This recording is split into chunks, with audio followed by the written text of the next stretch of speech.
Hi everyone, welcome to Celebrity Corner, where beautiful people meet and share their thoughts because every story matters and every story must be heard. I'm your host, Mario Labad. Tonight, our guest is one of the most hardworking public servants appointed by the equally hardworking and outgoing President Rodrigo Roa Duterte, especially when it comes to the COVID-19 response during the early months of the pandemic. Through her DEAR program, she was able to help hundreds of employees displaced by the ill effects of the virus connected in the industry. And in spite of this global issue, it didn't stop her drive and passion in helping the Philippine movie industry, and she even traveled abroad where she partnered with several international film organizations, production outfits, and international film festivals just to make our local film visible to other countries and cultures. She firmly believes that film is an integral part of nation building and a potential contributor in the economic growth of the country. A former beauty queen, a stage and film actress, a dancer, and a chef.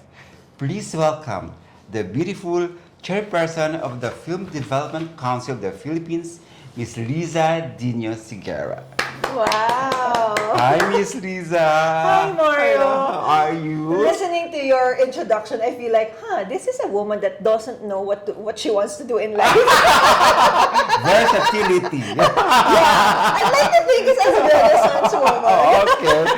Thank you for coming here. I know you're very busy and, for giving us your presence live. Wow! I crave for any on-site experience because, it's been a long time since we had this kind of, interaction. So face-to-face interaction, Thank you for inviting me. Of course, anytime. Now, Madam, before we talk about some of your latest programs and benchmark projects or achievements, and probably a little of politics, I would like to congratulate you first for your reappointment a month ago for another 3 years as FDCP chair. Yes. It means you're gonna stay till 2025. Yes. President Bongbong. Just reminding you. And it means you're doing great in your job. Thank you. Okay, congratulations for that. It's an honor to continue to serve, especially under this new administration. Of course, right now we're going through a transition, but I'm very hopeful that, being part of government for quite a while now, lahat naman yan, ang aspiration ay para sa mas magandang Pilipinas. Yes, exactly. I was just wondering, Miss Liz, hindi ba co-terminus ang position ng FDC chair sa appointing president? No. Yeah, I was just wondering. No, under the RA 9167, Okay. it's a fixed term. Actually, it's a fixed 2 terms, no? Parang the FDCP chair can serve up to 2 terms, and each term is supposed to be 3 years each. But when I was supposed to be reappointed or given officially my reappointment papers, nagka-COVID. So, kaya pala hindi bumaba yung papel ko. So, I was on holdover position for my extra 3 for the 3 years I served, and it's only now that I'm going to serve my supposed to be my second term. Second term pa lang. Yes, kasi wala pa yung official paper that I was officially reappointed. Okay. So just think about it. So when the President Duterte came in, what year were you appointed? So I was appointed, my first appointment paper na bumaba, 2016, right? Oh, so supposedly 2019, you have to be reappointed. Yes, but at that time, there was a lag in the paperwork. And ang pinaprioritize nila, yung mga i-appoint pa lang. So lahat ng mga already in their positions, naka-hold, actually it was more of like, okay, you're formality lang talaga. formality lang talaga. You're in your position and all that. So, but kasi hinihingi rin sabi niya na sa requirement. Nag-pandemic. So, of course, nabinbin siya. So, actually, it was a blessing in disguise na hindi bumaba yung paper na yon. So, when it came, from a holdover position of another 3 years, bumaba officially yung aking reappointment for another 3 years. So, I am officially serving my second term. So, but during those times na hindi mo ba yung papel mo, it didn't hamper your job? Your position? No. But it could have easily, kung bawa... Wala nag-question? Hindi, lahat naman kasi, di ba? Okay. Because of what happened. Ano yun natural yun na holdover position kapag wala ka pang paper. Parang mga CEB natin. Ang tagal ng CEB ng iba nating mga members ng CEB. Kasi wala pang... CEB means? The Cinema Evaluation Board. Okay. So, marami tayong mga members dun sa CEB natin na they've been holding that position for more than 6 years, 9 years na yung iba. But because, hindi pa sila sinuserva na meron ng bagong papalit sa kanila. And at that time, while expired na yung term nila, they can still serve kasi wala pang official na, okay, pag hold over kasi, you can still hold that position kasi kesa mabakante siya, hindi siya pwede mabakante. So the position of an FDCP chair is far different from the MTRCB? Well, magkaiba siya in the sense that magkaiba kami ng agency, pero hindi ko alam kung paano yung term. Kasi sila coterminous yata, no? Hindi ko alam. Alam. Now, before we dwell more on that topic, let's backtrack a little, okay? Now, how was the Dino Sigero household coping with the pandemic? It was hard because my husband, si Ice, he's been working all his life, His normal is actually working because he was exposed in this industry at 3 years old. So imagine 3 years lang yung normal outside of work niya. So all this time he's been working. So imagine cutting all that and feeling so displaced. Na gigising ka sa umaga, you're so used that you're doing work and your purpose is to provide for the family, to create, to do all these things, to entertain. And nawala lahat yon, especially since live events are the last. And actually ngayon lang ulit talaga bumabalik. They were literally the last to restart. So it was really hard because if you've been so used to being the provider, being a performer, living, breathing, and breathing work, Live entertainment. Yes. It takes a toll on you. So, and I didn't know how hard it was until talagang nakikita ko na may mga physical manifestations siya ng depression. But no one naman na was infected with the virus sa bahay. At some point, kaming dalawa ni Ice, hindi. Pero ang mga kasambahay namin, buong pamilya namin sa kabila. Both sides, no? Especially nung Omicron. Parang lahat yata na-infect. The mild one. Kami lang ni Ice yung hindi na nagkaroon. I actually feel na nagkaroon ako, pero I've been testing, laging negative siya. Ay, nagpa-RT-PCR pa nga ako, pero negative siya. Parang mild flu lang diba ang Omicron, di ba? Oo. So parang hindi mo maramdaman. Oo, pero syempre contagious ka pa rin. So talagang naka-isolate ka sa bahay. So ganun ang nangyari. Now, of course, hindi nyo binibisita mga relatives nyo? Every time it's allowed, we would visit family. Kasi ang ginawa namin sa household namin, talaga, meron kaming access to antigen. So especially nung nagmura yung antigen. So every week nagte-test kami. So mas libre kasi yung movement pag ganun So, at safer. Oo, tsaka syempre as a public official, hindi mo talaga maiiwasan na to be in public, to actually have public commitments. So I have to test all the time kasi bumibisita pa rin ako sa office . But Ice during that time, hindi ba siya nagkaroon ng parang mental depression? No yun, nagkaroon siya. Yun talaga? Oo, buo. How was he coping with this? 3 months natutulog siya 20 hours a day. 4 hours lang siyang gising para kumain, tapos tutulog ulit siya, tapos gigising siya, tapos tutulog ulit. At alam mo yung... And how were you affected with that? Very, very affected. Kasi I know that part of his depression is the fact that he can't create. But how can he create if natutulog siya? So, chicken and egg situation siya. Kasi wala talaga siyang gana. And then, but ang isa kong sobrang na-appreciate sa kanya is, 2020 was the hardest year in my career as a public servant because this was the time when the FDCP really pushed for policies that will protect the workers through the COVID protocols, di ba? And the DEAR program.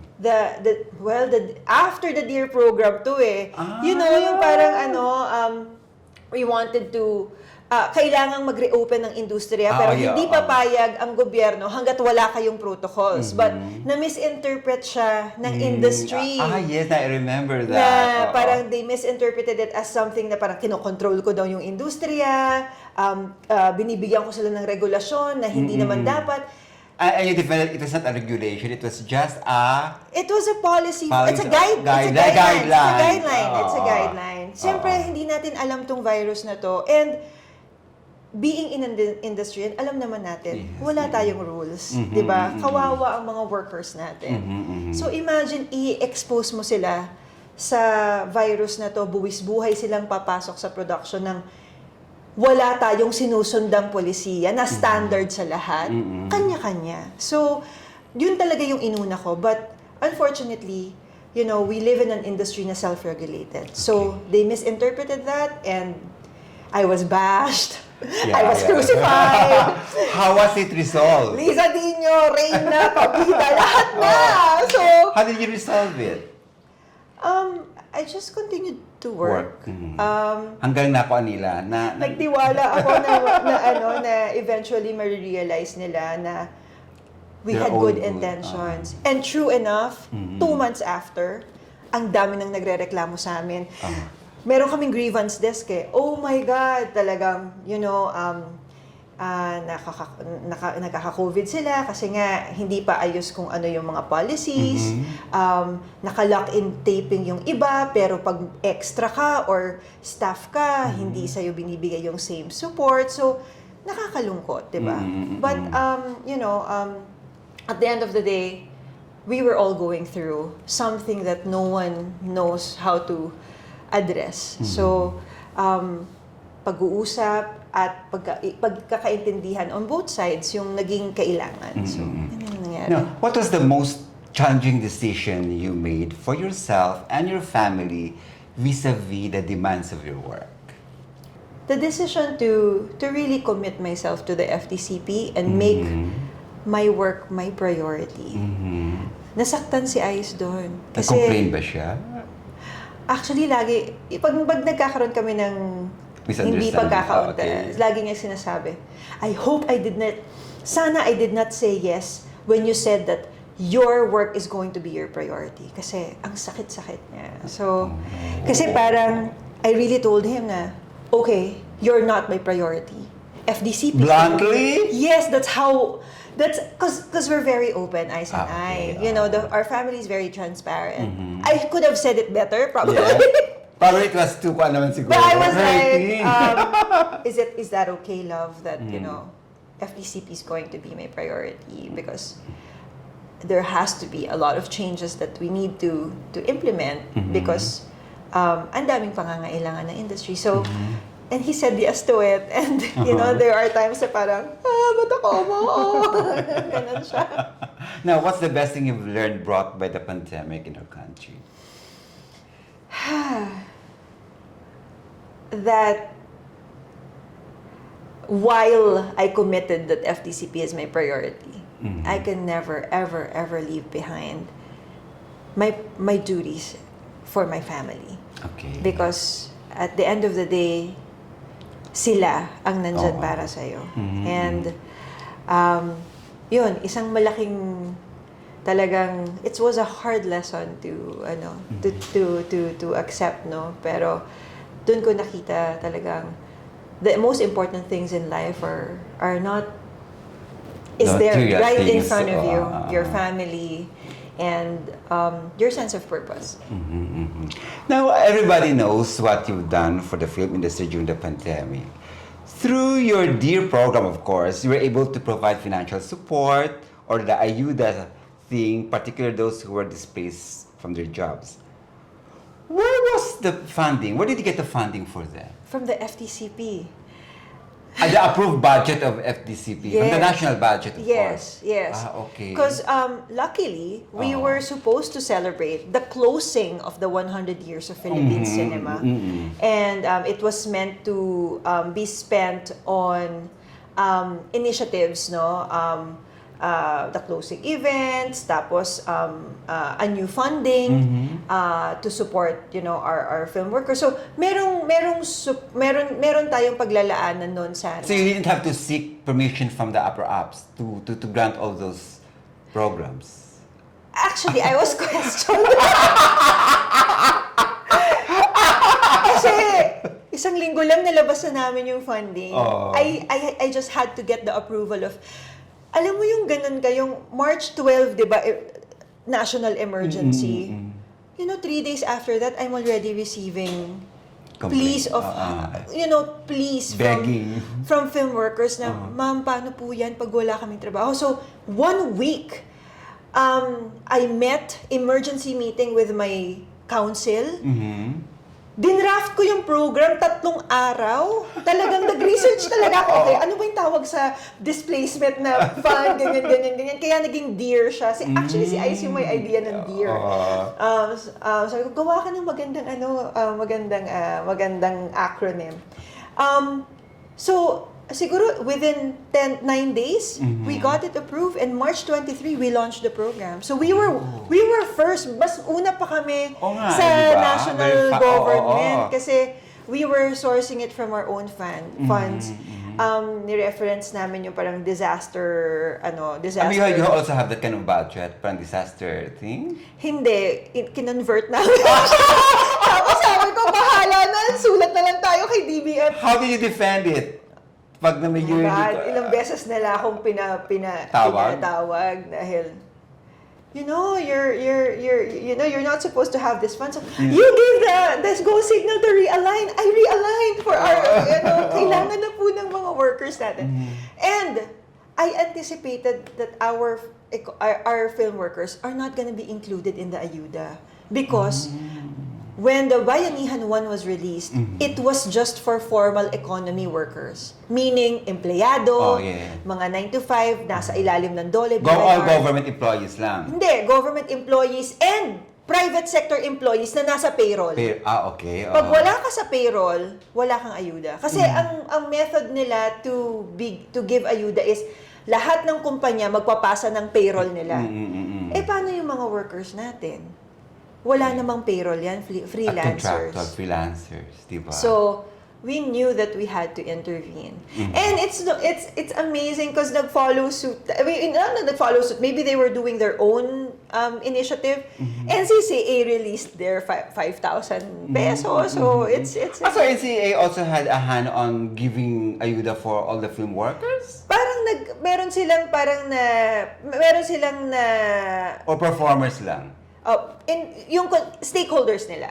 Okay. Stakeholders nila. Now, aside from the financial support you have provided to the production people, what was the biggest problem you have encountered that has directly affected your office and you're able to keep your staff intact up to now? Wala bang na-display sa core group mo? No, actually, ang una naming inasikaso are the staff. We made sure that, we were able to adjust and transition into the work from home setup. I am very lucky that I have relatively young team. And small team. Well, we're 140 plus now. And they're intact, up to date? Yes. Nobody left? Meron pa isa-isa, pero... I mean, left for good? From the office? Yeah, may mga nag-resign. Siyempre, because of the pandemic? Because of the pandemic, they want to spend more time with family or they want to go to the home province, to the mga ganyan. But because we were able to transition easily, maraming nagstay na team. Kaya nga, ang tawag namin sa amin, we call ourselves Team FDCP kasi we're a team. We work collaboratively, we have a very collaborative environment, we support each other, lahat ng programs namin. Open, at magkakakilala lahat. So it's like one big family. You don't have any offices naman sa provincial? Meron! We have actually the 140 staff you have included na yan sa mga provincial, regional? Siguro plus sila, siguro 150, ganon. We have staff in our FDCP Davao. Okay. Iloilo, I think. Iloilo, Negros, Nabunturan, Zamboanga. Now, what is your greatest fear while you are still under the pandemic? Siguro both your personal and your work. Well, of course, the being contracting the virus, having one of my family contracting the virus, because there was a time na parang obituary yung Facebook natin, di ba? Puro lang candles. I feel for the people whose families they lost because of the pandemic. I have personal experience with some friends from the industry na siguro I would say na ako yung mga last na tao na nakausap nila. Kasi meron kaming, bukod sa DEAR, meron kaming Sagiptala program. The Sagiptala program provides medical assistance sa hospitalization sa mga iba nating kasama sa industry. So, nagkasakit si Kuya Romy Vitug, Ma'am Rustica Carpio has passed. Sige, right now, Dilo de la Paz has cancer. Siegfried Barros Sanchez just passed. Lahat sila nakausap ko. I had the opportunity to actually either talk to them or their families. And alam mo yung parang, syempre limited lang yung funds ng FDCP pagdating sa pag-extend na medical assistance. Parang, but at least you did. Oh yeah. And mas masakit pag bereavement yung binibigay mo. Kasi, yun. Especially with the nakatabaho but, diba? Si Kuya, nawala lang yung name ko sa kanya, but we also had one na, he was at the hospital and he told me, Liza, I got COVID. Tapos, Thursday, he passed away na. So, ang sakit. This is a Delta time, siguro. Yeah. Ano yun? Grabe. First two months ng pandemic. Grabe. Now, today, may mga apprehensions ka ba na what happened in China recently mangyayari sa atin? Because of, recently you have all these rallies, gatherings. What's your opinion on that? Well, I just hope that, ako talaga mas baliktad eh. Parang ang hope ko lang sana, masaya kasi ako na nag-open up na ulit eh. Kasi, hindi kaya na mag-survive ng Pilipinas na nakaklose yung industry natin. Yes. And it has to really transition as an endemic at any point. But sana lang talaga, as we really open up, that we are very cautious of what to do if the protocols, or if we get COVID, ano na yung gagawin? Home care is actually accepted at some point, di ba? Na parang sana umpisa pa lang, ginawa na natin, na tinuruan natin, in-empower natin yung mga kababayan natin to understand and know how to go through and survive COVID in their own homes. So, yun, sana magtuloy-tuloy siya. Kasi, I don't think we can afford any closure anymore. Ang hirap. Especially sa industry natin. Oh yeah. We're barely recovering. Our valuation sa mga platforms is very low. Our budgets have gone really, really, really low to the point na, hindi na siya sellable pagdating sa international or, kaya ito nangyayari ngayon sa nag-increase in expense. Nag-increase pa ang expense because of the COVID expenses. But even yung median budgets natin sa pag-produce, I mean, before we can still afford to make films between 15 million to 50 million. Ngayon, parang ang average na 5 million pesos. Anong magagawa mo doon? From your offer of the FDCP na binibigay niyo sa mga... No! Industry! In the industry itself. Yes! Pero nagpo-produce pa ngayon. Di ba, May local streaming platform tayo. Yun nga, we'll talk about that later. Now, the past months you've been traveling to other countries to reconnect to some industry groups, either to get contacts for possible collaboration or market our films abroad. Now, how successful are those efforts in terms of economic gains or they say ROI and global awareness of Filipino films? So last year, we launched, in 2020, at the height of the pandemic, Yes. we launched our Film Philippines incentive. Yeah. So this is the incentives that attracts foreign productions to shoot in the Philippines. We give Collaboration. 20% cash rebate.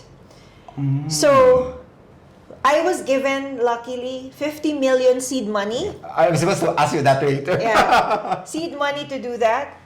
You know what happened with that 50 million? Ang return namin is 1 billion. Yeah, I've read. So, Just wondering, that 50 million you've mentioned, is that a tranche given to a particular production or distributed to many applicants? marami. So, for example, So from that 50 million, how many were given approved projects? Oh, from that, Yeah. parang 8 productions. outfits? And it gained 1 billion? Yes, because one project spent 360 million in the Philippines. Okay. One project Oh. spent 91 million. May cap tayo 10 million lang yung maximum na pwede nating ibigay sa kanila kahit na malaki yung spend nila. So, all in all, we were able to bring in 1 billion and provided 1,700 jobs. So, That is the 1 billion is pandemic, cash. huh? The revenue cash. That's in cash form. Yes. Because it's pay, and hindi lang tayo ang nakinabang. Okay. We had allied Groups part of the of, value chain. Like for example, napunta siya sa transportation, catering, accommodations, production. So, yun ang nabibigay na effect sa atin, yung economic impact nung mga ganong klaseng production shoot. They just come and go. Foreign production, they just shoot their project, tapos aalis na But sila. silently, right? Yeah, we were all shooting. Did they follow the health protocols? Ay, sobrang strict. Were you there Yes. to supervise it? Oo, kami, nag-set Pero umiikot visit. ka talaga?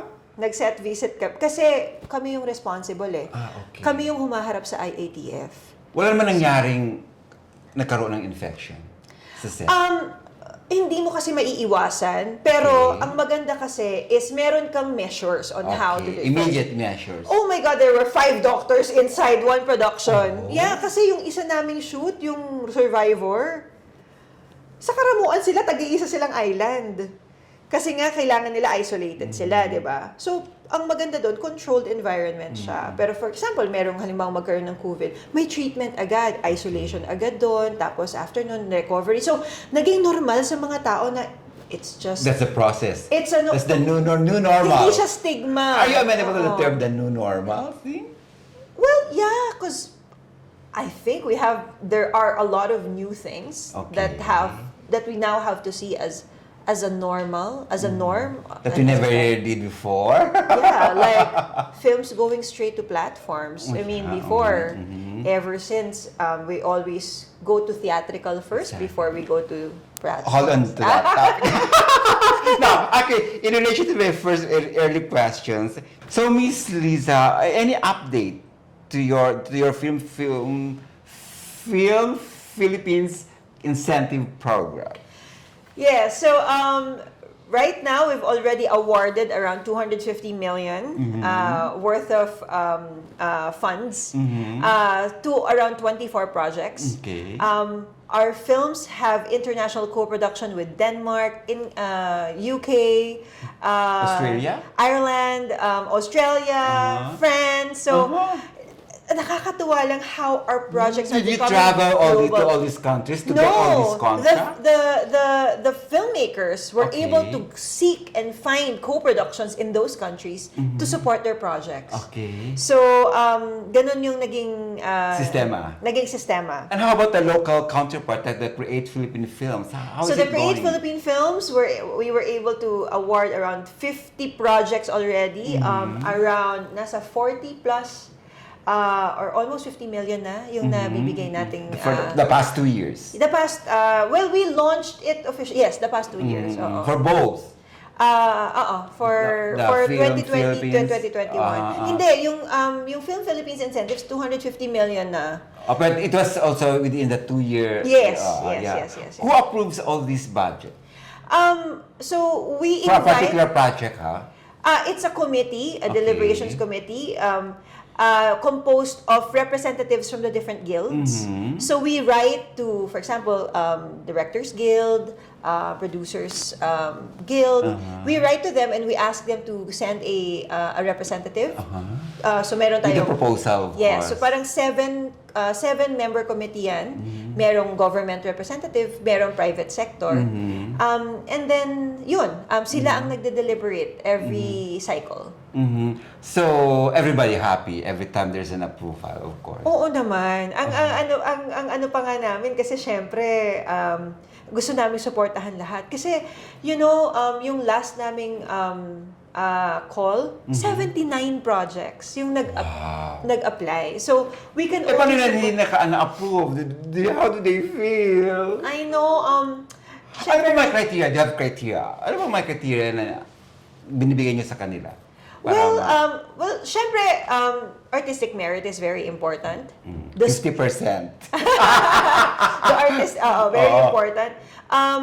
We give support in specific programs. Ang binibigyan nating priority yung mga first time na magagawa ng feature films. Yeah, So, original, ha? pero, This is original feature film. Yes, pero meron din tayo na parang kahit na experience na sila, we are looking at the strength of the team. Okay. Anong capacity ni producer? Marami na ba siyang na-produce? Anong capacity ni director? Box office na ba yung mga nagawa niyong film? So, kumbaga, meron tayong fund kasi na pang-commercial talaga, investment fund kasi siya.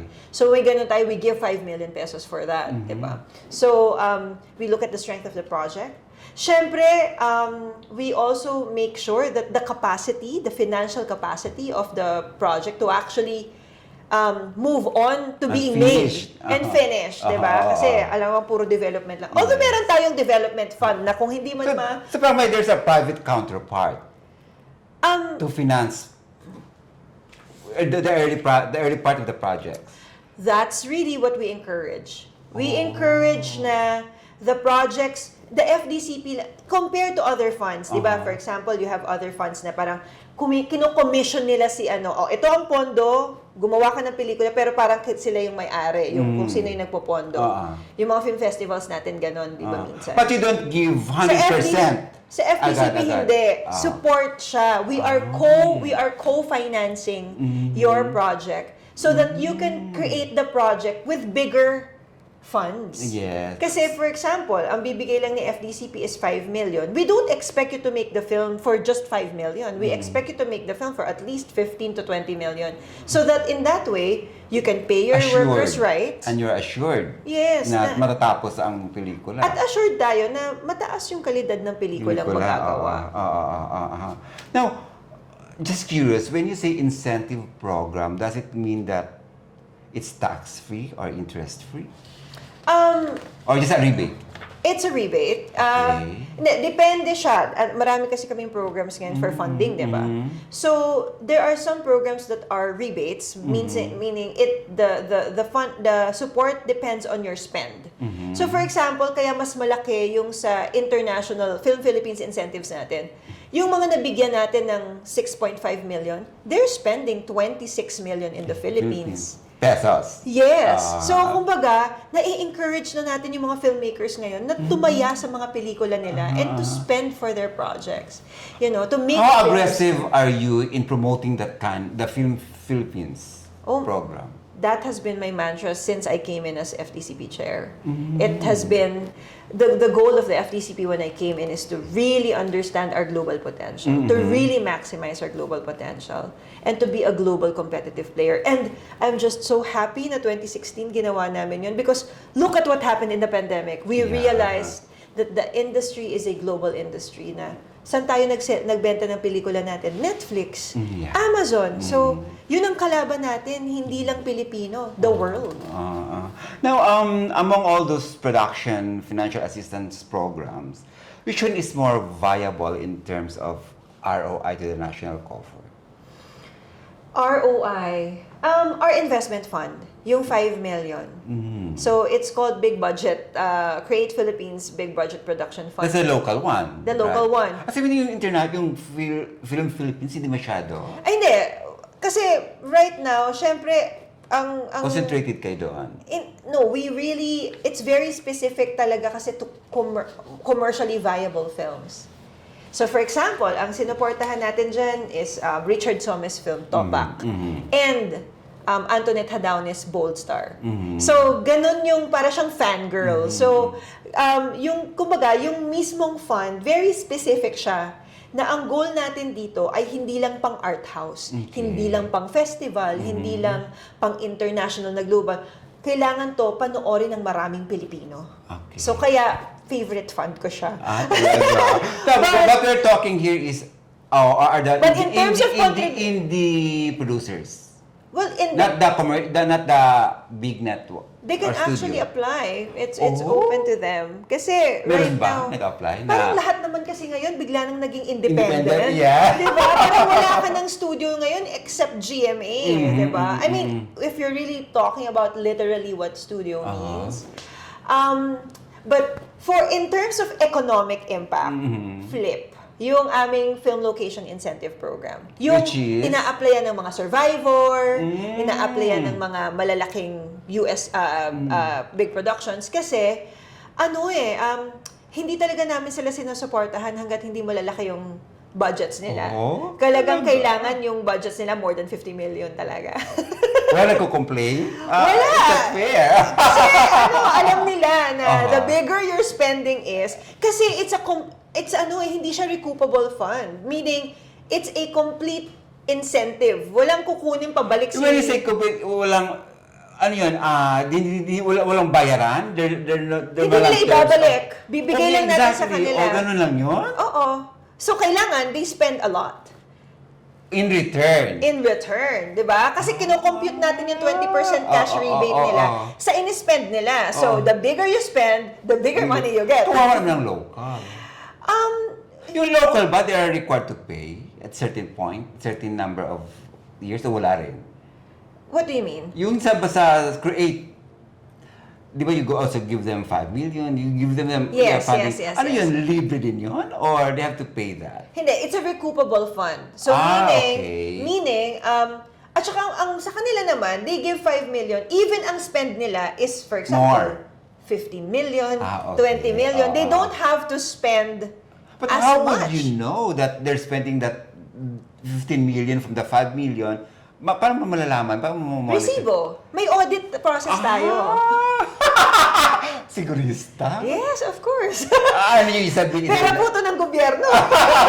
So, Papagalitan mo ako pag namimigay lang tayo ng pera. So, you submit also to the upper. We have a complete audit process that makes sure that every single receipt is accounted for. So, when you say for example, the 20% cash rebate, if you spend, let's say, you declare that your spending in the Philippines is 96 million, we have to make sure that the receipt is complete. Wala pang ombudsman wala pang ganon effect so far. May COA kami na nag-check.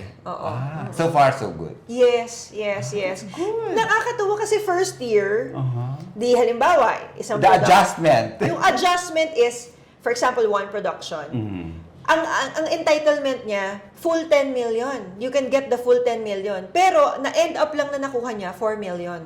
Bakit? Kasi hindi sila marunong hindi talaga sila nagre-resibo, doon mo nakita puro voucher, kaliwaan, hindi mo namin matatanggap yung ganong resibo, So, diba? na-stop ang production. Hindi na-stop yung production, hindi namin tinanggap yung receipts, hindi siya qualified sa But you have given them already a certain amount. Yun nga, yung equivalent sa sinabit nilang resibo. Yung sa resibo lang. Oh. So, imbes na 10 million, but they learned. The next year, they got the full 10 million. Talaga? Kasi they work with So, hindi natapos yung first project nila? Hindi, nagkaroon sila ng next project.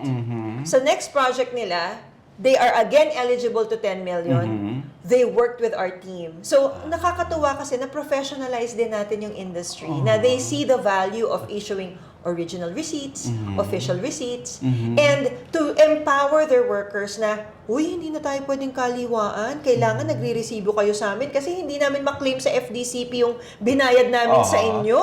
So, maybe because ganun ang traditional way?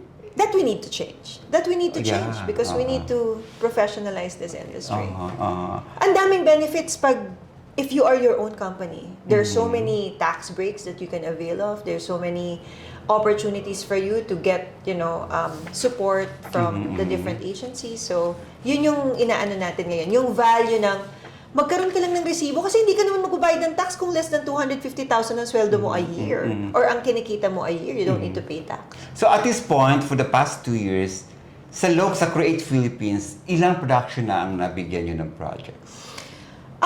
Okay. In production or yung finished na? Finished, 4. Okay. Lahat is, we have given 10 na, hindi pala natapos na. Ay, ang dami na. Wait lang. Pero hindi pa nare-release ang pelikula. Leonor Will Never Die was supported by the FDCP Create Philippine Films. The one that premiered in Sundance and won the special jury prize. So eventually this will be distributed talaga abroad. Yes, oo. And as well as brokers that premiered in the Tokyo International Film Festival was supported by the FDCP Create PH Fund. As well as Resback, I think. Familiar sa Resback. Tapos, but it's not released locally, right? Kasi nag-pandemic, di ba? Ni-launch natin yung fund during the pandemic. So, ngayon pa lang yan siguro magkakaroon ng local releases. Yes. Okay. Now, how about the cinematic programs of yours? Kumusta siya? We just went through renovations of our... Here in Manila or the one in the regions? Davao, Negros, Iloilo, Nabunturan has gone through renovations. Lahat sila. So, bagong-bago na yung itsura ng mga Is it cinemas. financially viable? Financially viable in the sense... Well, closed yung cinemas during the pandemic. So 2 years na walang income yun sila. So, we took the opportunity to renovate. Kasi yun yung kagandahan na government program siya. Hindi siya naapektuhan ng pandemic dahil andyan yung pondo ng government to still sustain. A lot of our cinematheques are use of RUC agreements with government, so we don't have to pay monthly rent. These properties are government properties. These are, yes, some of them. The Davao one is a partnership with now VP Sarah. Yes, so you're happy. Yeah. So, at binigyan niya ako ng extra 5 years sa Ano yung rent lang? Rent lang yun o ano yun? Zero talaga. Oo, hindi kami nagbabayad doon. But after 5 years, babawiin lang sa iyo. After nun, i-renew lang namin yung contract. So, kaka-renew lang namin ulit for another 5 years. 5 years. Then, magti-12 years pa siya. Now, at this point, Miss Liz, while the industry is under your watch, in your honest assessment, what exactly is the present state of the film industry? The mainstream industry is really struggling. Our producers are very conservative when it comes to investing on projects.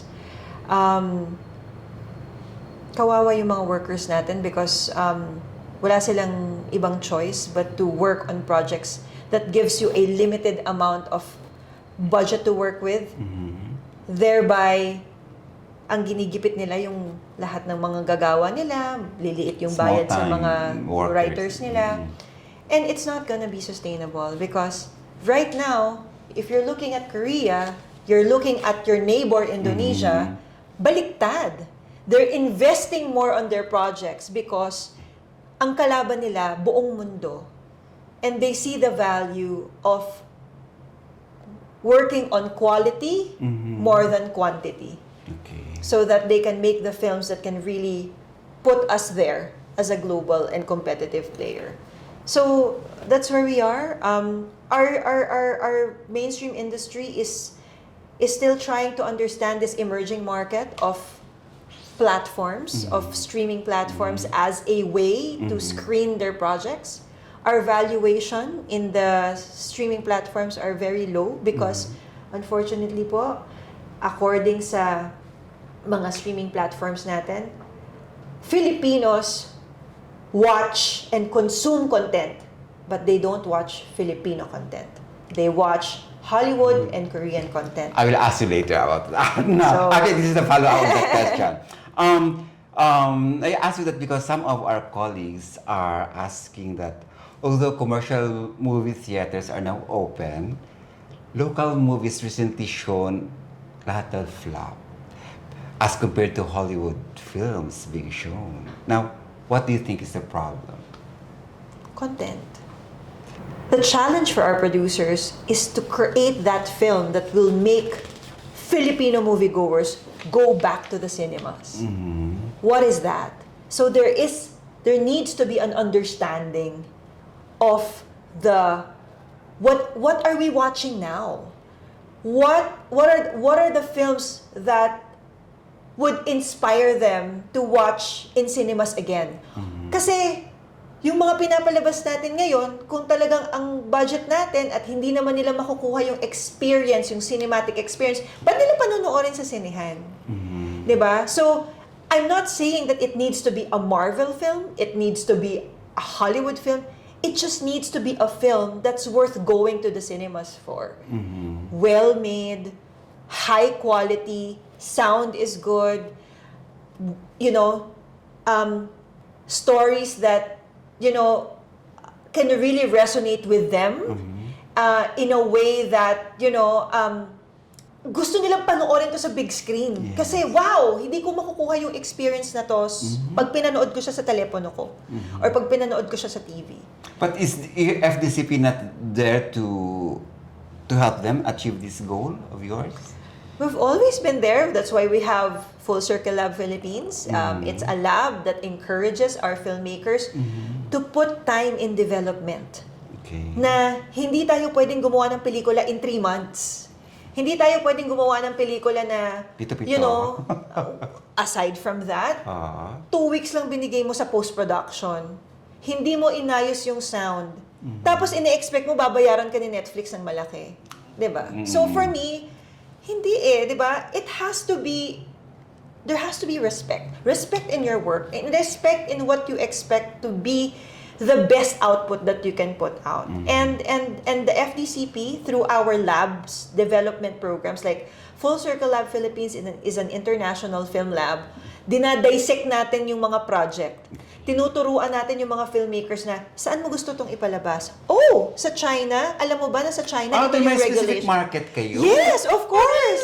That's the Full The Circle work. Lab. Yeah, it's a Southeast Asian film lab where 12 international mentors from around the world will teach projects how to learn how to distribute, how do you work with a good financing structure. Hindi lang ngayon na, si kuya producer na, si kuya, si government official, merong 10 million, kunin natin sa kanya, tas gawin natin yung pelikula. It will not work that way. Because in the international way of making films, there has to be co-producers involved so that you can make you can invest Good bigger and- budgets on one film at lesser risk sa mga Okay. co-producers mo. And you have to create a business plan a distribution plan on where you're going to distribute these projects. Where are you going to show this? Saan mo siya ibibenta? Sa Cannes market mo ba siya ibibenta? Sino-sinong platforms ang kakausapin mo para sabihin, oh, may project ako dito, hindi pa siya tapos, you wanna take a look at it? These are things that are being done now that a lot of our local producers are starting to learn pala. So, your staff, they must be so expensive to have that kind of, people working with you. What do you mean? The staff, yung nag-approve, nag-train. Sila? The budget comes from their salaries, their allowances, magagaling sa budget ng FDCP. Yes. Oo, of course they are expensive, but you pay that price so that you can provide quality education and mentorship for our local filmmakers. I don't think they deserve anything less. For me, I will give the best to our filmmakers, especially those who have global aspirations. Diba? So far, they've it's taken that good step, naman. I will support them all the way. So far, okay naman ang mga projects. Oh yes. The products. Grabe. Kasi Southeast Asian to eh. We're even supporting Southeast Asian filmmakers. So may projects tayo from Thailand, Indonesia, may projects tayo na from Vietnam. You invite these people also down to Yes, train. we fly them over. Yeah, kasi kailangan nila maka-interact yung mga filmmakers natin locally. And we need to encourage them to work with our Filipino producers. Yeah. So, nakakataba ng puso kasi And you learn in the process, of oh course. yeah, it's humbling to realize that ang gagaling natin, ang dami nating mga magagandang projects na pag pinondohan ng maayos, kaya natin makipagsabayan. So pondohan po ng maayos ang pelikulang to. Kasi ang gaganda niya, promise. Now, ito na. What do you think of these live streaming platforms? Where most films are being shown, do you think it's helping the industry?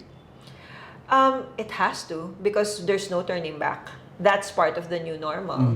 Streaming platforms will forever be there because these are owned by tech giants that have 11 times more than the money of the biggest studio in the world, like Disney or Warner. So, Apple, Amazon, tech sila, pero they use content as part of their business model. So, they're not gonna go away. So, kailangan nating sumabay sa kanila. And we need to understand the science and the art into being able to... Kailangan kasi maging viable yung pelikula natin eh. But are you not trying to study na pwede kayong, the FDCP na gumawa ng sariling live stream platform para where you can release all these movies, Yeah, we have that, and we do have we have FDCP channel. I'm sorry. Since last year. Okay. Last year rin So, naman. kumusta naman siya? So, the FDCP channel, right now we have 130 Filipino films. Really? Is it income generating also? Mga ganon? Right now, You have to pay certain amount to watch all the films. So actually we're launching our biggest parang promo for the year na parang $299. You can already Watch how many films? for a year. Yung kasi we want to just really encourage our Filipino audiences to appreciate these hidden gems. Kasi karamihan ng mga 130 films, can you imagine? Yes. Lahat ng mga Ano pelikula. mga bago to? O pati mga classic films? We have Maynila sa Koko ng Liwanag, we have Insyang, we have from classics to mga indie favorites. Like Bagahe, lahat ng collection ni Kidlat Tahimik. We just acquired the collection of John Torres. We just acquired some of Brillante Mendoza's films. So, ang dami. And for me, more than anything, of course, there's an income part. Sana at least maging self-sustaining kami. Pero the goal is to get as many people to actually subscribe and see the FDCP channel as their local Spotify or Netflix. Right? It's a bank. It's a bank of Filipino films that they love to watch. Wala naman sa mga ganun, wala namang tax na kailan bayaran, no? Sa lahat naman kasi meron kang tax. Like for example, yung mga films... yung mga live streaming ba? They pay taxes? They pay Oo, alam ko di pay. Alam ko may tax Sure? kami, parang withholding for our revenue. For The airing. Ano ang tababaya? Saan doon? For what reason? sa mga bumibili ng... The tickets! The tickets, oo. Okay. Yes, Now, in connection with that, ano yung feeling mo na there's a because of the live streaming platform, there's a proliferation of sexy and daring movies nowadays? Film has always been a creative space. Safe answer. Hindi ako MTRC. Okay, got you. So if the industry feels that this is a way for them to survive, then we have to accept. But of course, being in this position where you see the bigger picture of things, how sustainable is that? And if how daring are the films? And siguro yung and this is a personal opinion. Okay. Sa akin lang parang for example, you go to US, may sariling industriya yun eh, 'di ba? Ano siya, kumbaga ganap na industriya siya, kumikita siya, okay lang yun. Pero pag in-infuse mo siya at in-integrate mo sa tinatawag nating mainstream industry, at yun ngayon ang mainstream industry natin, it will really affect the bigger picture of things. Because I just had a conversation with one of the investors in, I had a trip in the US, and may mga nagtatanong sa atin na parang, has your industry gone What? That's a very, very safe way of saying that. Really? Okay. Wild is very relative. Yeah, exactly. It's very subjective. Pero, di ba, parang, sana hindi yung, parang yung iba kasi soft porn yung word, di ba? I said that, we're really hard hit, and some of our industry players feel that this is a way for them to survive. And they're just going by, what is, they're responding to the needs of the consumer base they have. So, Viva Max lang naman yung talagang very specific na ganun yung genre na talagang itatakal nila. And it's a niche. And I feel that, kumbaga... No exploitation with that kind of, I hope so. Because, babae ako eh. Exactly. I'm going to ask you, sana, as an actress, an artist, do you think that's, something na dapat i-pursue? We need safeguards But there's wala na silang, exactly. Diba? Okay. And that's really... That's why I'm asking you, is it helping the industry? Helping, again, in other ways. Pag kinausap mo yung mga nagtatrabaho sa ganong klaseng production, sasabihin nila na, at least kumikita ako.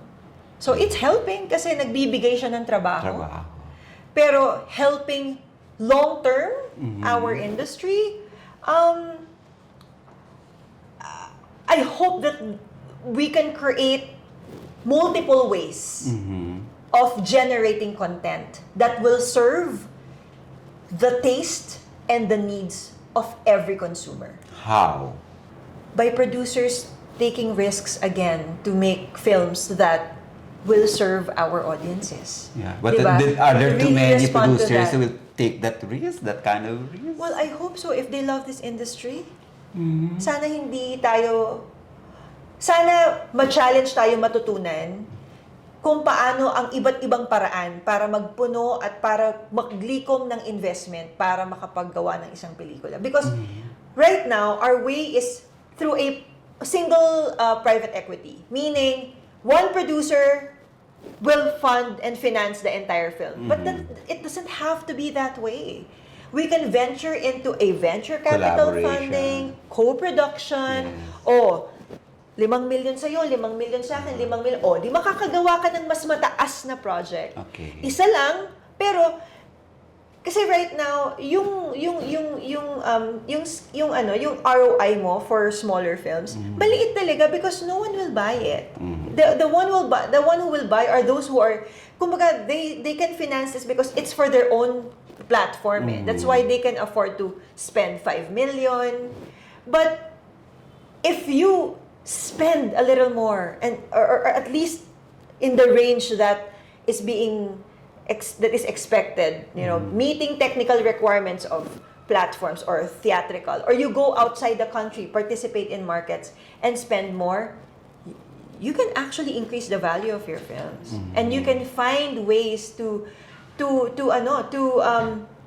find distributors that will distribute your film, and you will earn from it globally.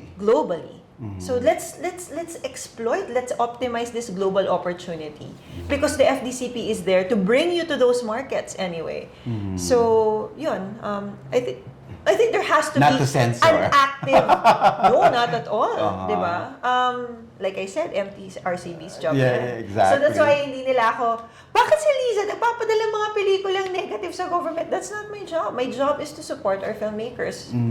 The voices that they have, whether supporting or dissenting, has to be supported. So that's really my It's democracy. Exactly. And I think our president supports that fully. Now, a few days ago, I came across an article online written by the internationally acclaimed director Brillante Mendoza, published in Inquirer.net. And the title of the article was "A Film Ambassador's Plight." It's quite long. And part of the article, he thanked FDCP for all your support and assistance, especially to all filmmakers. However, he said that your efforts and resources are not enough. And I think this is also a reaction to when he attended a film fest abroad, and there were no representative from the embassy, no Filipino, na nag-attend doon to support the Filipino entries. Now, this is the part of the article. This is the last part. We lose nothing by repeatedly asking for support, though as it is, decades have often passed us by, but things remain the same. Receiving a plaque or an award isn't where the real difficulty lies, but in how we got there. It's necessary to persevere. We cannot move forward if we continue to ignore the problems that have been begging to be noticed all these years. What is your reaction? Well, Direct Brillante, I know of the project that because FDCP supported. We flew him there. We flew Vince Rillion and him to the festival, and we are a partner of Asian Film Festival. But you were not there. We cannot participate in every film festival, diba? There are 7,000 film festivals in the world. Yearly. Yearly, and we only have 12 months, diba? And the budget. At saka, diba, ang hirap, sala sa init, sala lamig. Pag nagpunta ka sa international, ay, naku, travel ng travel si Liza. Pag hindi ka naman nagpunta, ay, naku, wala si Liza. Wala ginagawa si Liza. So, ang hirap, no? Pero, I think, oh my God, we are big supporters of Brillante, Direct Brillante, and of course he actually mentioned it. Yeah. I actually talked to him and I asked that if I can clarify what was happening with. I think it was the Philippine Embassy. Now, before that, I want to ask you now, being the FDCP head, is it your job to inform a particular embassy na, may festival dyan, we have an entry, somebody must go there and support? Umaabot ba doon ang yung job description mo? It's not my job description, but we do that as SOP. How ka mo lang dumating? Kasi election. April is absentee voting time in Italy. So isa Italy wala talaga. Yes, oo. So, at that time, at kasabay niya ang Biennale. Italy rin yun. Oo, sa Venice. Andoon si Chair Nick.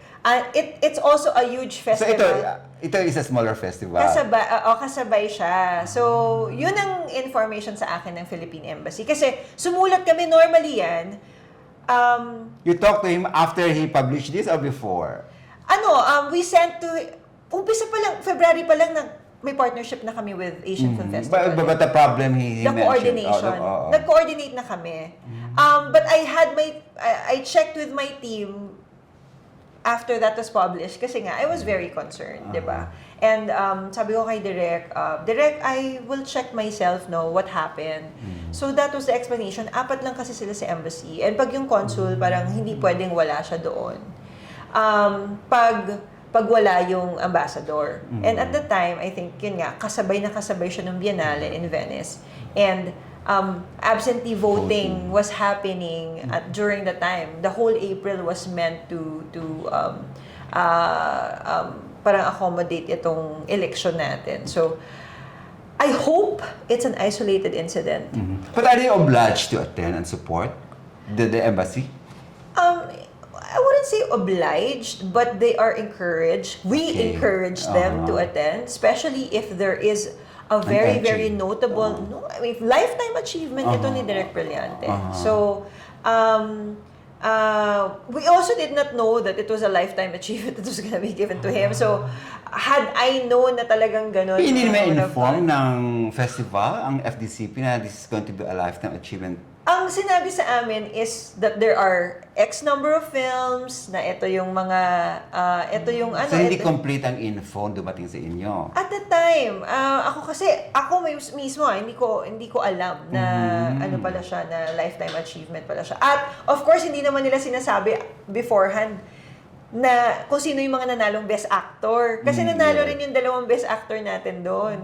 Okay. Si Christian and si For what movie? For Big Night and Jensen Punch. I think. Jensen Punch or Resbach. Hindi ko alam. Pero basta si Vince Rillion at saka si Christian Bables nanalo. So, I mean, ako mismo, I would say that, we try to attend in as many festivals as we could. That's why I was really apologizing to Direk because there's no excuse. Kumbaga, I could have gone there. It's just that may kasabay siyang mga events talaga nung time na yon. So, sabi ko naman sa kanya, Direk, babawi talaga ako. Sa next administration. Now, on the lighter side, what does it take to be a good FDCP chair? Like Liza Diño?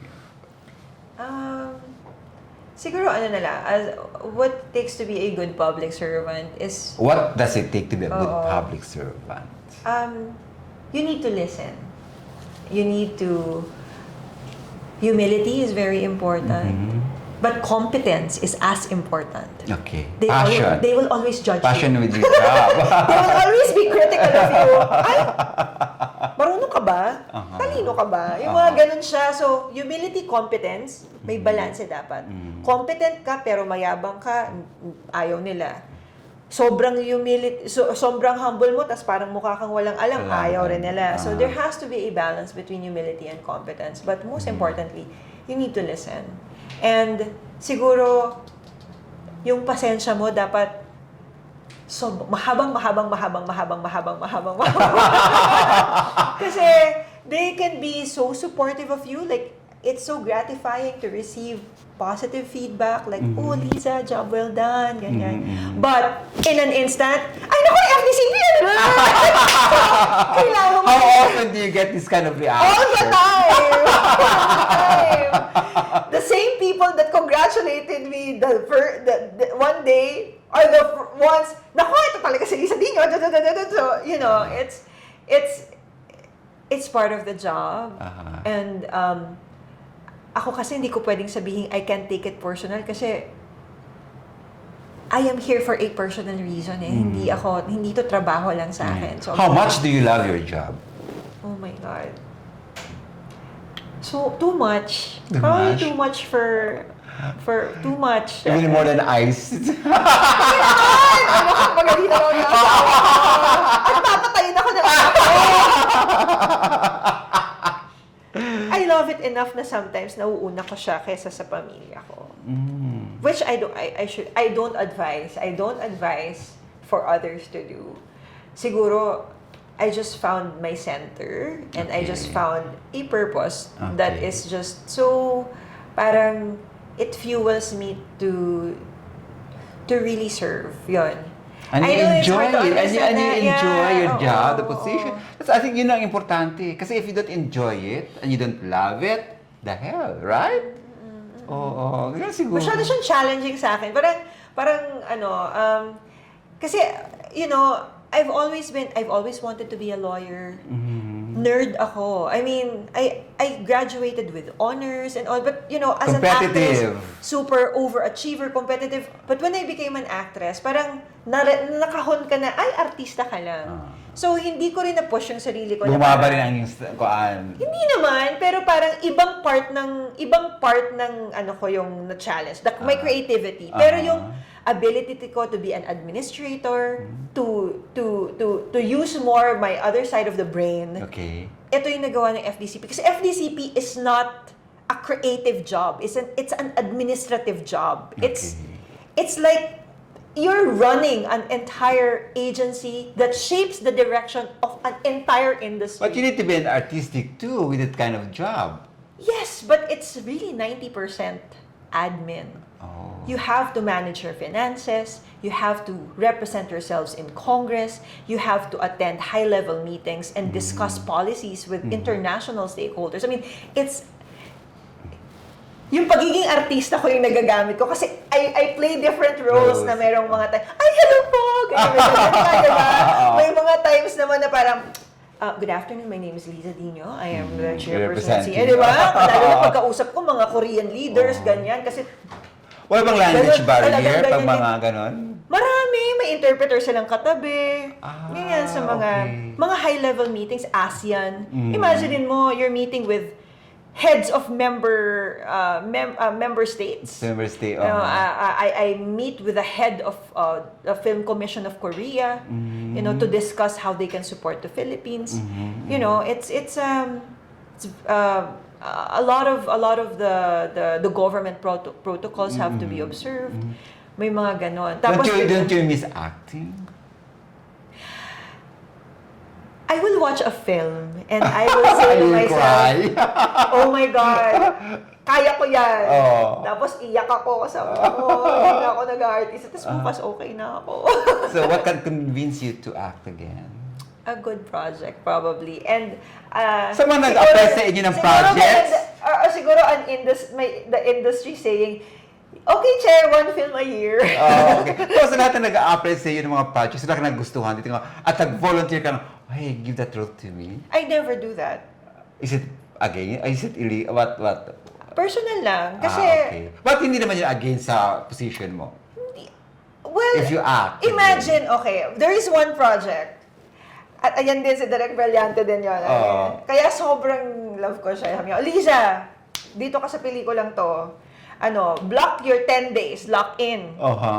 Direk, hindi ko alam. Saan ako hahagilan ng 10 days? Tapos, hintayin kita. Tapos hindi ko nagawa. Talaga, sorry, I had to really beg off. Kaya felt bad siguro? That project went to Cannes. Oh, what was the title? Verdict. Verdict. So, sabi ko talaga kay Direk, buti na lang hindi ako naging artista dyan. Kasi paano ko siya susuportahan doon, di ba? I mean, bias.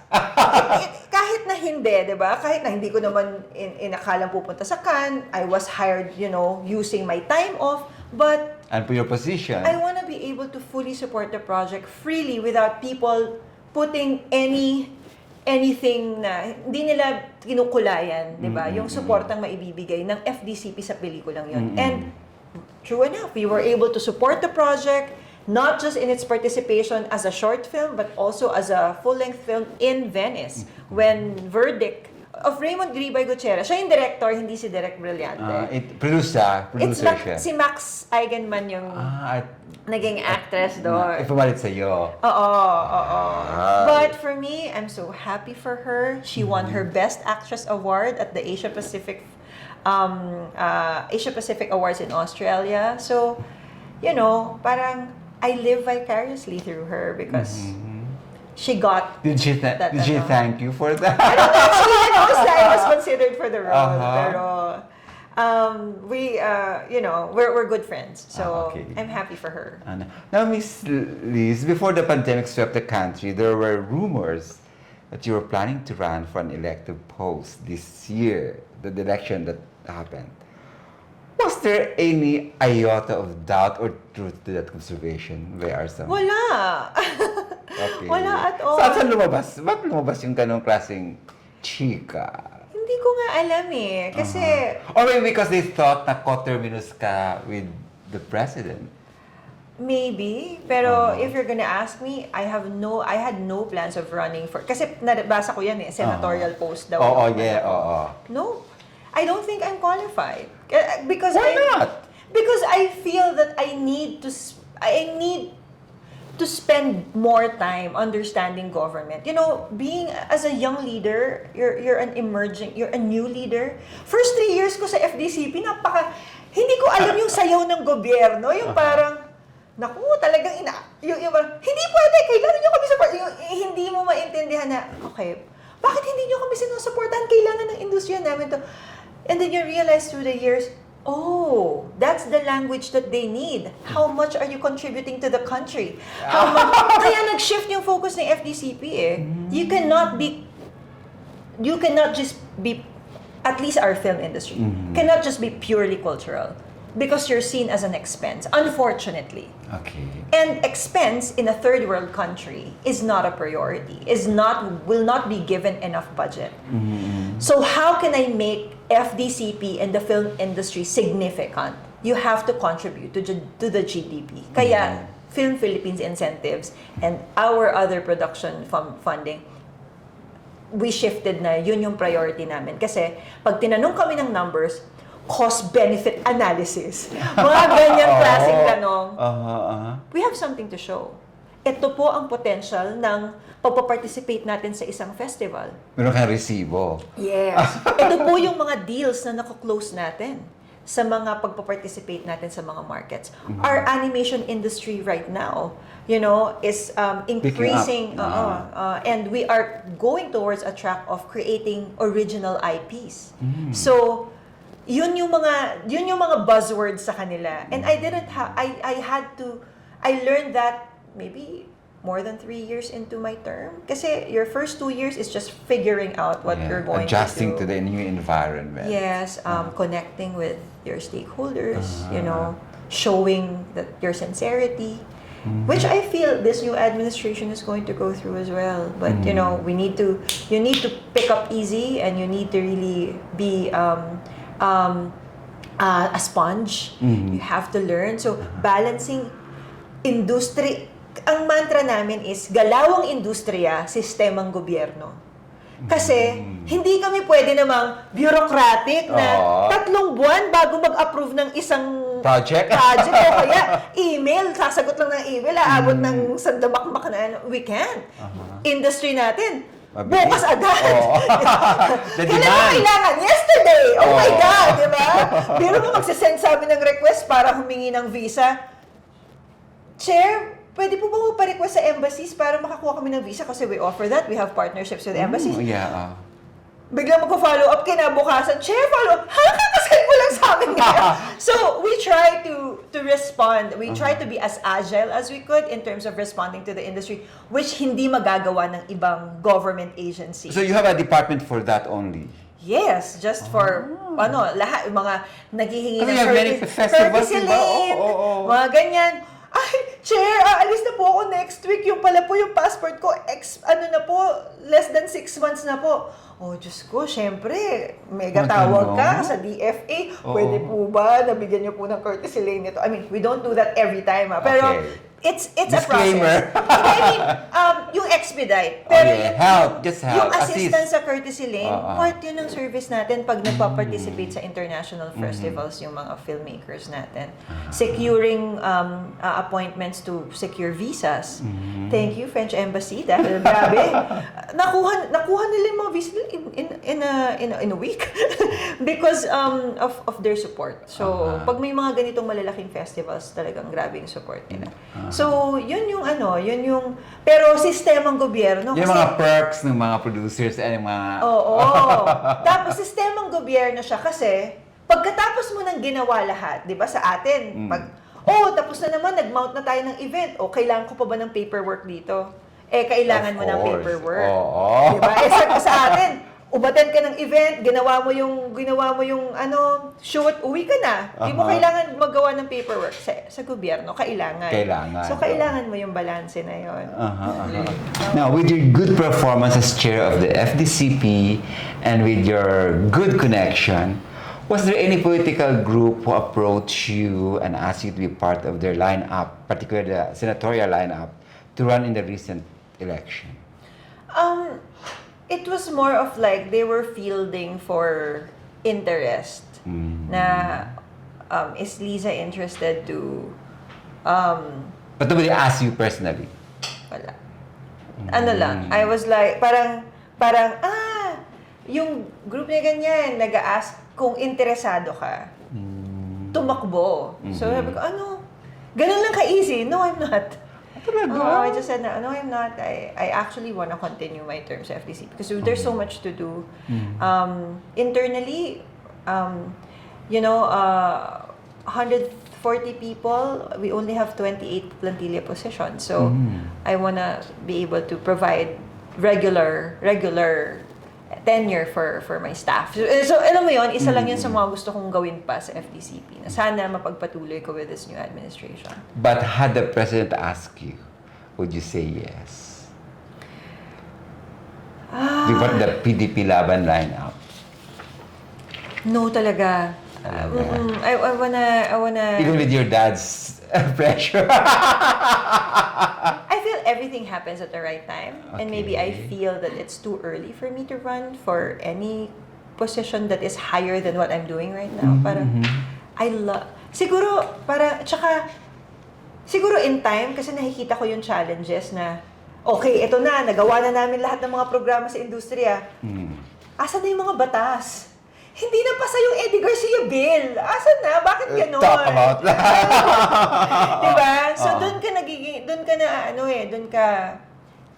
ka na-frustrate. And then, siguro, in a way, doon ko may isip na, sana, tatbok yan. Yun pala yung talagang kailangan gawin ng mga senators. Kasi, pagtapos mo sa executive, kailangan mo sila, hindi mo gagawin mo sa executive kung hindi nila gagawin yung trabaho nila. So, that's where you get inspired to look at that. But I'm a doer kasi. Parang gusto ko sa executive kasi,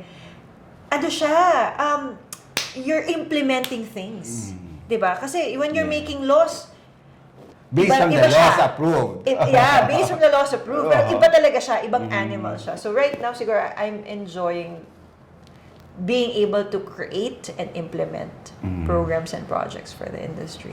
Okay, now, Robin Padilla, an actor, will soon be proclaimed a senator, and he's consistently number one. What is your opinion on this? I'm a big fan of him because I was able to get to know him in a deeper level. Have you worked with him sa pelikula? Wala? No, but I've had many meetings with him because he was working on a project. With FDCP?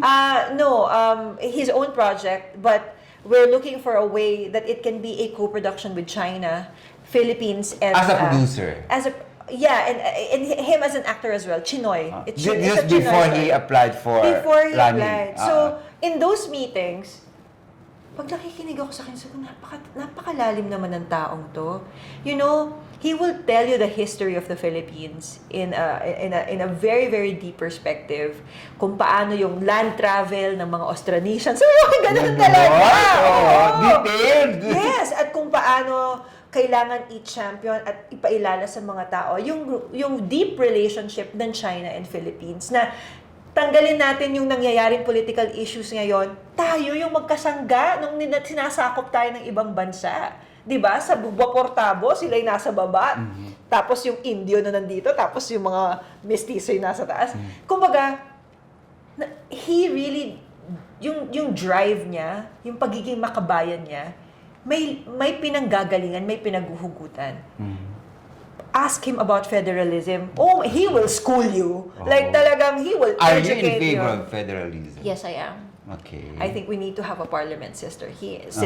How will your department be affected with that kind of government? Yes, it will be, but I hope that the FDCP will be spread out into and decentralized into different regional film commissions. Lesser the job.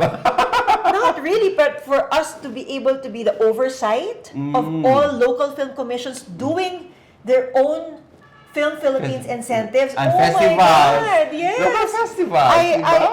I'm totally for that, you know, because I feel that, you know, each city, you cannot have cookie cutter solution for every region. Lahat yan may kanya-kanyang resources, may kanya-kanya silang yamang tubig at kung ano-ano pa, di ba? So, may kanya-kanya silang talento. So, you'll not be able to harness that kung ang direction or pinaka-main is nanggagaling sa national. So, yun yung challenge.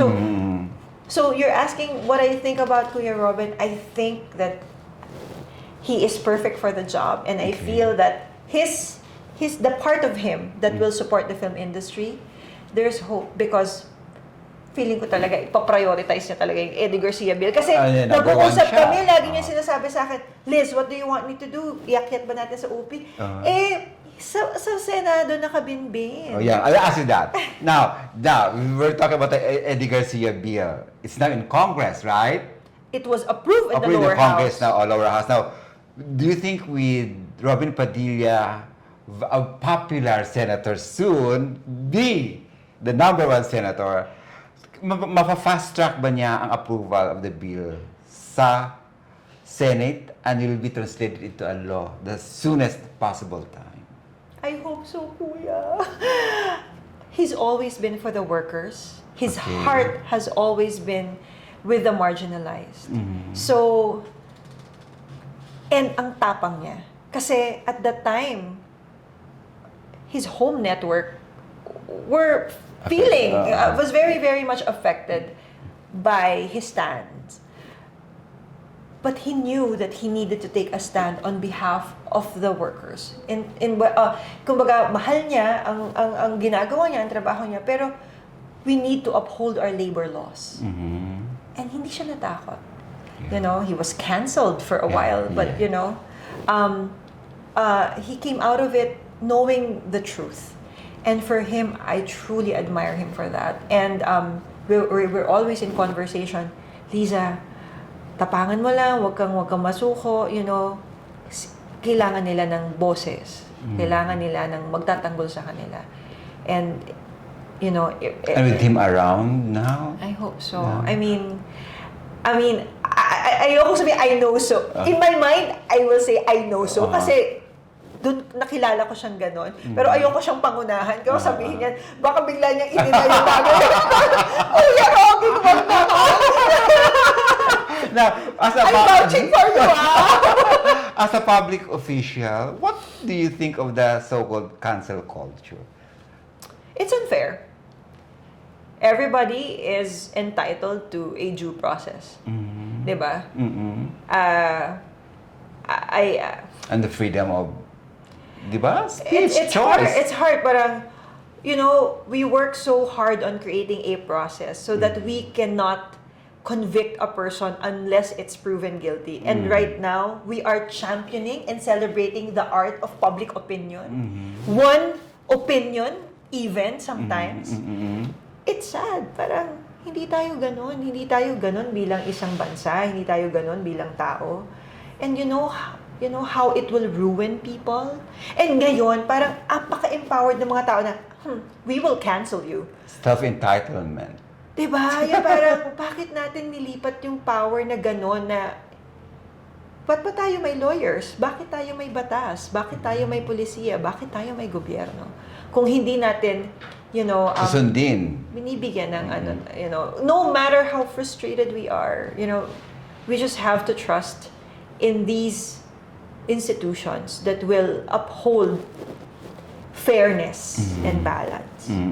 Now, what is your expectation, particularly in your department and the film industry in particular, with the newly elected leaders?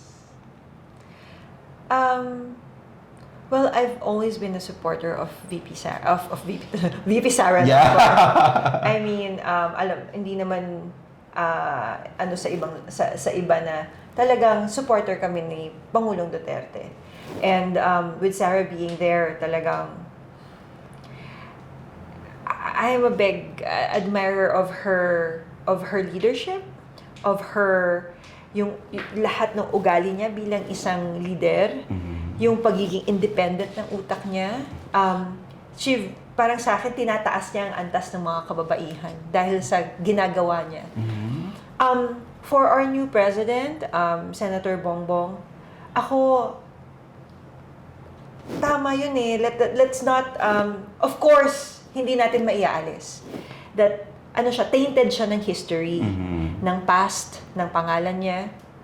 But I can only hope that he will use that as a fuel to uphold the legacy that they wanted to impart this country. And that his actions, his individual action on how he wants to lead the Philippines, yun yung magpe-prevail at makikita ng mga tao eventually. We cannot, sa akin, isa sa mga natutunan ko being part of government, we have to work with the government. Wala tayong karapatang matahin or magalit tayo sa gobyerno kung hindi naman tayo nag-i-invest sa gobyerno. Diba? Parang how can you say that, I don't wanna, ang gobyerno to, blah, blah, blah, blah, blah, blah, blah, blah. But pag tinanong ka ba, sumusunod ka ba sa batas? Nagbabayad ka ba ng tamang tax? Nagpa-participate ka ba sa mga activities ng gobyerno? And then hindi. So, how can you say that, yung mga anak mo ba, pinagtrabaho mo sa gobyerno? Diba? Paano natin masasabi? Ikaw mismo, hindi ka nagbibigay ng ambag mo para makatulong at mapaganda mo yung gobyerno na meron tayo. So, I feel that there has to be a way that we can find that balance between being critical when we need to be critical and being supportive when we need to be supportive. Let's participate. Diba? Maraming nagsasabi sa amin, ano ba yan, si FDCP, pare-pareho yung nabibigyan ng suporta ng mga filmmakers. Hindi kayo nag-a-apply eh. Diba? Ang nakikita kong application, pare-pareho kasi meron kayong hinahayaan ninyo na yung sarili nyong perspective sa akin, ayoko kay Liza Diño kasi Duterte yan, ganyan.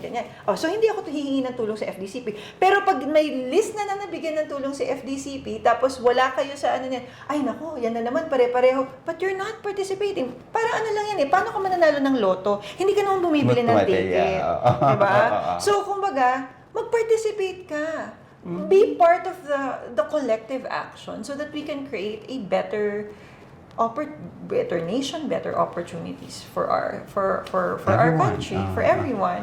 Do you expect to revive the time of Senator Amy, the ECP, with the new government?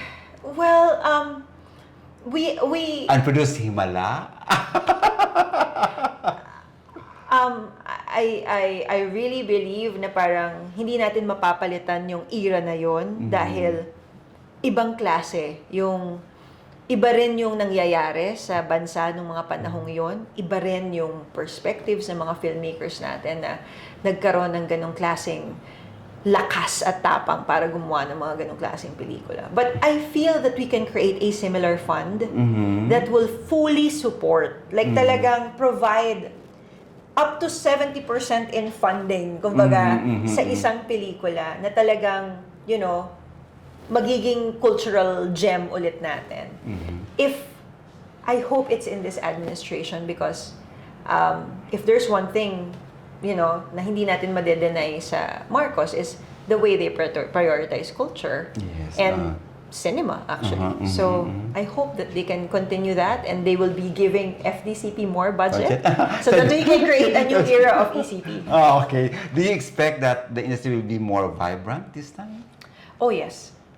Yes. Kasi, my budget when I came in at FDCP is 76 million. Now I am at 298 million. Wow, how did you do that? It's 60+. Because of constant asking and constant partnership with the DBM, with our Congress, constant lobbying, constant begging, constant camping. it's really a lot of hard work and just really understanding, okay, paano ba natin mapapatunayan na pwede silang kumita sa industriya? Yung mga ganon. But have you proven them right of all these things? Well, my budget is increasing, so I guess we're doing something right, And this year... Or otherwise, you will not be reappointed? Yes. Thank you, Tatay Digong. Thank you, Mr. President. And to the new president, I will support you. I promise. And FDCP is here at your service. Now, Miss Liz, what kind of legacy do you want to make before you decide to leave the institution, your institution you're serving now?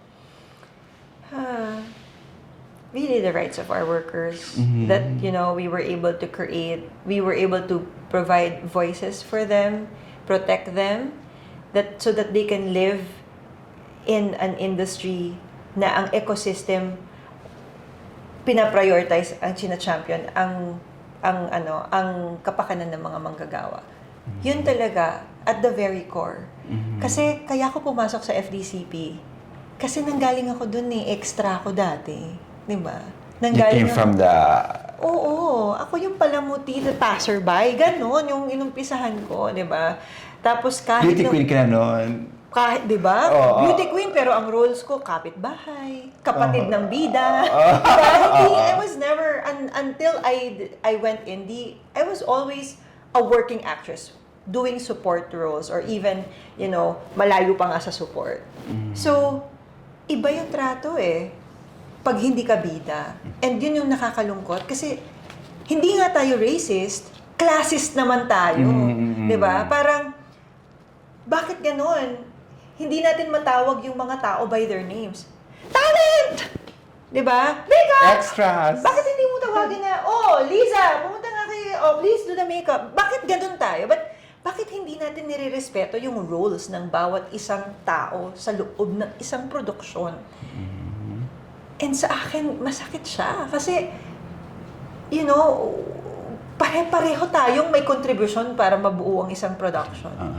So for me, if there's one thing that I want to change is that we will find soon enough that we should all respect each other and that we can give each other equal treatment. That yung mga work, in other countries, yung mga crew, sila ang Diyos sila ang mas binibigyan ng kasi pag sinabi na lang, 12 hours na, bye. They can walk out because there are laws that are protecting them. And napakalaking, natatakot ang mga producers pag gano'n ng mga... And that's what we're missing here in our country. Yes. We are missing because mga extra natin natutulog sa karton. Bakit hindi man na tayo makapag-provide ng tent na may upuan? Diba? Sige, wag na lang aircon pero bigyan nyo naman sila ng lugar kung saan sila dudumi, hindi. Saan sila sa puno, naghahanap, pupunta sa isang restaurant. Kasi we cannot provide it for them. We're human. That's so inhumane, actually, di ba? But why can we do that within our own industry? So that's what I will never understand. And I hope that I can change. And I know that pag ganito na ako nagsasalita, kakastiguin na naman nila ako. But have you started that? Through the Eddie Garcia bill. Because I believe that we need laws.